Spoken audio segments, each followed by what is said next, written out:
Hi folks, welcome to the Tony News Couple of Minutes. Yeah! This is in competition with CNN. Instead of CNN, it's Tony. When I lived in New York, we used to tell a joke. Do you know why a lot of Italian men are named Tony? Well, because when they were leaving Italy, on their tag it said, to NY, to New York.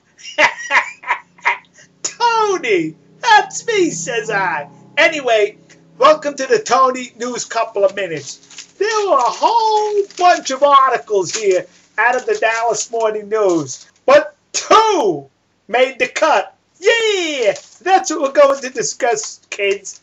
These two articles. The first one we're going to discuss is this one.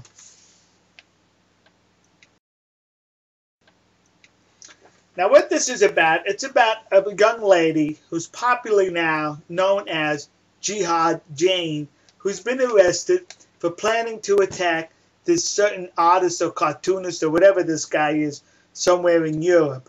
His offense was he drew a cartoon of a dog, and on the head of the dog, instead of a regular dog, was the Prophet Muhammad. This was offensive to many Muslims. His reason for doing it, he said, was to show that we have free speech and he could gosh darn do whatever the heck he pleases. Yeah, that's what he said, kids. So as a result of him posting this cartoon a couple of years ago, it angered many Muslims, and that's why Jihad Jane wanted to blow him up. Now listen, I'm on the fence about this, folks. I firmly believe in free speech. No problem with it. I'm an advocate of it. As a matter of fact, I use it. It's a right that we have. It's not a given right by our government.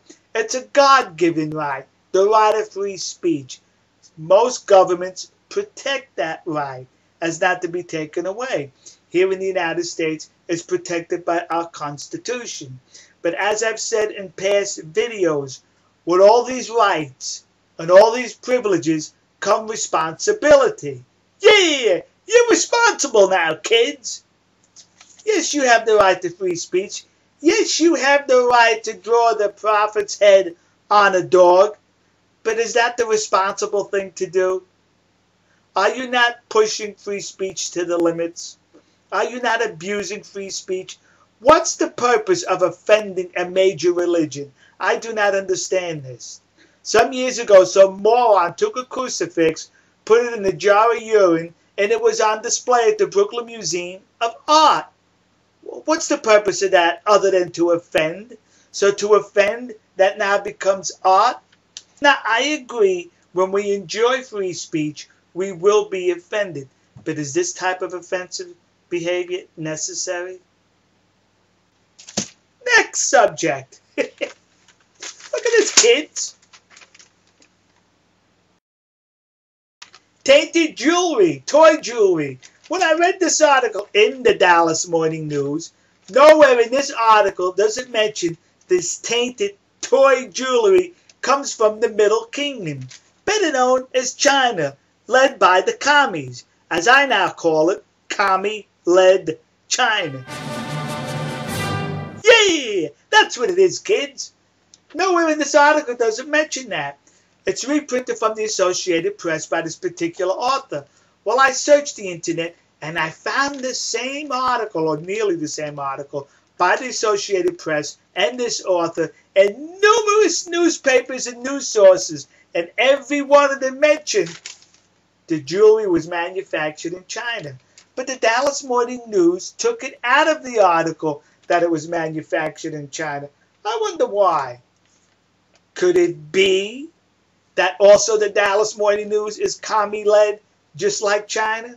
Could it be the commies in commie-led China purchased the Dallas Morning News? Once again, folks, as I said about these lousy news media outlets, by the mere fact that they insert certain words, and in this case leave out certain words, it's no longer a news article, but it's an editorial. All right, folks. Well, that concludes the Tony news, couple of minutes. Yeah! All right, folks. We'll see you. God bless you. God bless America. And God bless the nation you happen to be in. See ya. We are springing to the call for 300,000 more, shouting.